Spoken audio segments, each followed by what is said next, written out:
उत्तर प्रदेश में 7वें और अंतिम चरण के विधानसभा चुनाव के लिए मतदान जारी। 9 जिलों की 54 सीटों पर 613 उम्मीदवार आजमा रहे हैं अपनी किस्मत।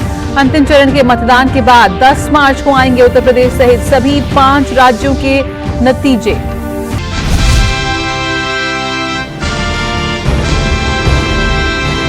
ऑपरेशन गंगा के तहत यूक्रेन के पड़ोसी देशों से भारतीयों की स्वदेश वापसी जारी। सुमी में फंसे भारतीय छात्रों को पोल्टावा के रास्ते पश्चिमी सीमाओं तक सुरक्षित पहुंचाने की तैयारी। करीब 1200 भारतीय 7 उड़ानों के जरिए आज पहुंच रहे हैं स्वदेश।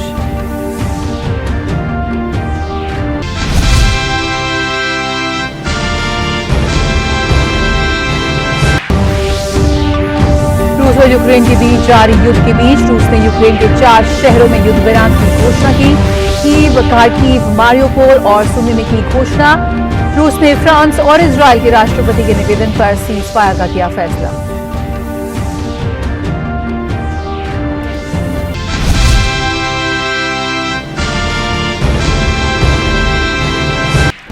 सूत्रों से मिली जानकारी के मुताबिक प्रधानमंत्री नरेंद्र मोदी यूक्रेन की मौजूदा स्थिति पर राष्ट्रपति व्लादिमीर जेलेंस्की से करेंगे बातचीत। दोपहर में पीएम मोदी रूस के राष्ट्रपति से फोन पर करेंगे बातचीत।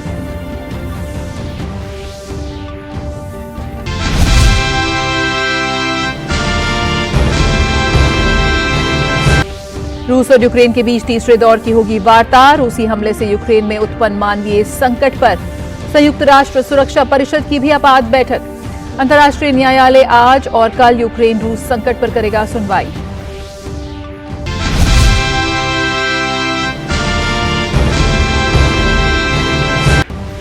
प्रधानमंत्री आज जन औषधि दिवस पर भारतीय जन औषधि परियोजना के लाभार्थियों से करेंगे संवाद। जन औषधि जन उपयोगी विषय पर प्रधानमंत्री लाभार्थियों को करेंगे संबोधित। 1 मार्च से देश मना रहा है जन औषधि सप्ताह।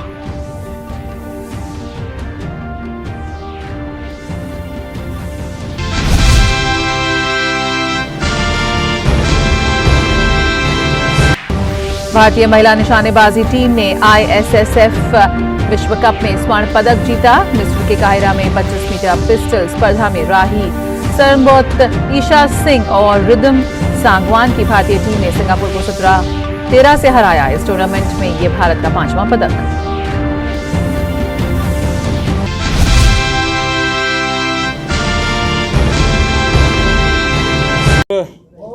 जो दिल्ली में भी आंदोलन हुआ उसमें भी बड़ा सहयोग यहाँ के लोगों का भी रहा, बुलंदशहर का सारे आम लोगों का रहा और पूरी प्रेस मीडिया का रहा। आपने समय समय पे साथ दिया सारी मीडिया ने।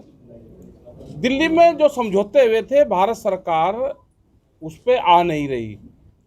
और दूसरी चीज़ है कि देश को ये भी बताना चाहते हैं कि एक लिखत पढ़त में वैसे समझौता हो या हमको 22 जनवरी 2021 के बाद में सरकार नहीं मिली। जैसे मेल पर नहीं होता ऑनलाइन पढ़ाई चल रही तो ऑनलाइन ही समझौते उनसे हुए। MSP गारंटी कानून देश में बने वो एक बड़ा सवाल हमारा है। अभी उस पर कमेटी भी नहीं बनाई। हम पूरे देश भर में इन इशू को लेकर जा रहे हैं।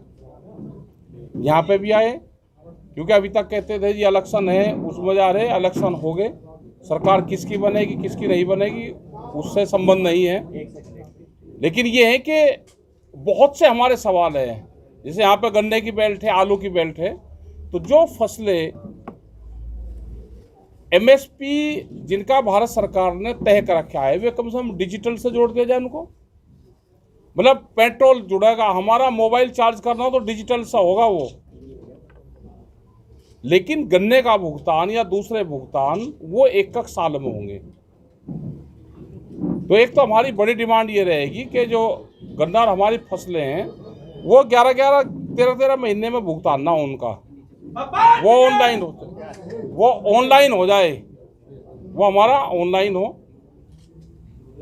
दूसरा, उस पे जो MSP पे जो कानून बनाने वाली बात थी वो सरकार ने नहीं बनाई। हम साउथ से शुरू कर रहे हैं, हम कर्नाटक, तमिलनाडु उधर जा रहे हैं, राजस्थान में जा रहे हैं। हमें किसी सरकार का और नहीं है कि वहाँ पे किसकी सरकार है, यहाँ पे किसकी है। जहाँ पे भी किसान विरोधी पॉलिसी होगी हम वहाँ पर जाएंगे। राजस्थान में किसी किसान की ज़मीन नीलाम करी तो हम वहाँ पे भी गए।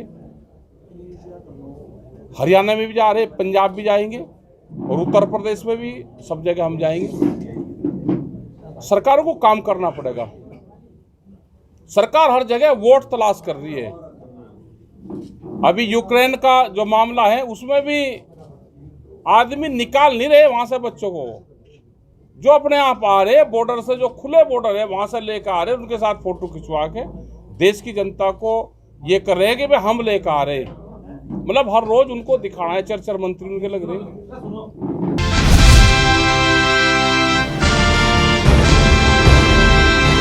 इस चरण में 9 जिलों की 54 निर्वाचन क्षेत्रों के कुल 613 प्रत्याशियों की चुनावी किस्मत पर नजर होगी।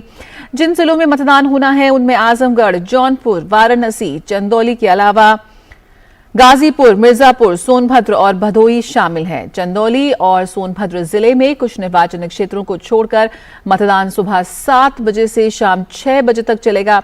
7वें चरण में लगभग 2 करोड़ से ज्यादा मतदाता अपने मताधिकार का प्रयोग कर सकेंगे। कोरोना महामारी को देखते हुए निर्वाचन आयोग ने मतदाताओं की अधिकतम भागीदारी सुनिश्चित करने के लिए कोविड सुरक्षित चुनाव पर ध्यान केंद्रित किया है। आयोग ने मतदान केंद्र में निर्धारित 1,500 मतदाताओं के स्थान पर 1,250 मतदाताओं को वोट डालने की अनुमति दी है। 2017 के विधानसभा चुनाव में 7वें चरण की इन 54 सीट पर भारतीय जनता पार्टी और उसके सहयोगियों अपना दल और सुहेलदेव भारतीय समाज पार्टी को कुल 36 सीट मिली थी। इनमें भाजपा को 29, अपना दल एस को 4 और सुभा सपा को 3 सीट मिली थी। वहीं समाजवादी पार्टी को 11, बहुजन समाज पार्टी को 6 और निषाद पार्टी को 1 सीट पर जीत मिली थी।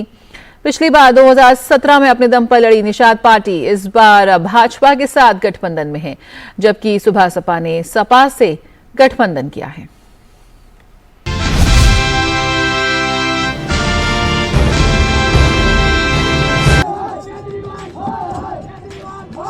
क्या है?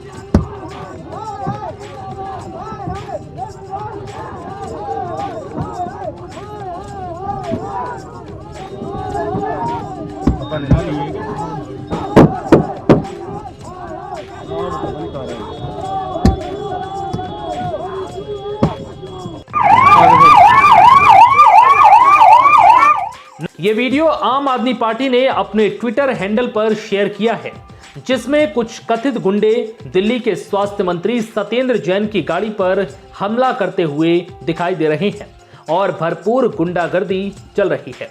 यह घटना गोयला डेरी नजफगढ़ थाना पुलिया पर हुई।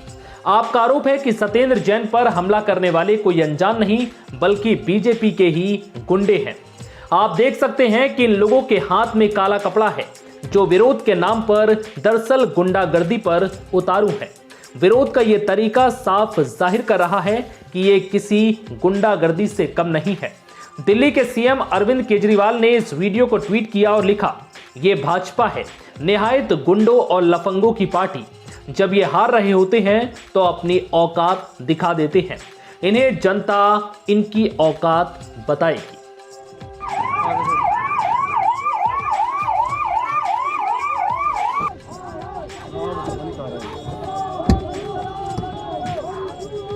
जहां एक तरफ इस हमले का आरोप आपने बीजेपी पर लगाया है, तो वहीं बीजेपी की दिल्ली इकाई ने आपके इस आरोप को गलत बताया है। आपके आरोपों के बाद दिल्ली के बीजेपी प्रवक्ता प्रवीण शंकर कपूर ने कहा, मंत्री सत्येंद्र जैन के खिलाफ कोई गुंडागर्दी नहीं हुई। छावला क्षेत्र के स्थानीय निवासियों ने केवल केजरीवाल सरकार की नई शराब नीति का विरोध किया था। इस मामले पर पुलिस का भी बयान सामने आया। पुलिस का कहना है कि जब मंत्री जैन नजफगढ़ से गुजर रहे थे, तब कुछ लोग उनकी कार के बोनट पर चढ़े और उनका विरोध किया। पुलिस ने बताया कि अब तक कोई शिकायत नहीं मिली है। उन्होंने कहा है कि अगर कोई शिकायत मिलती है तो उसके अनुसार कानूनी कार्रवाई की जाएगी।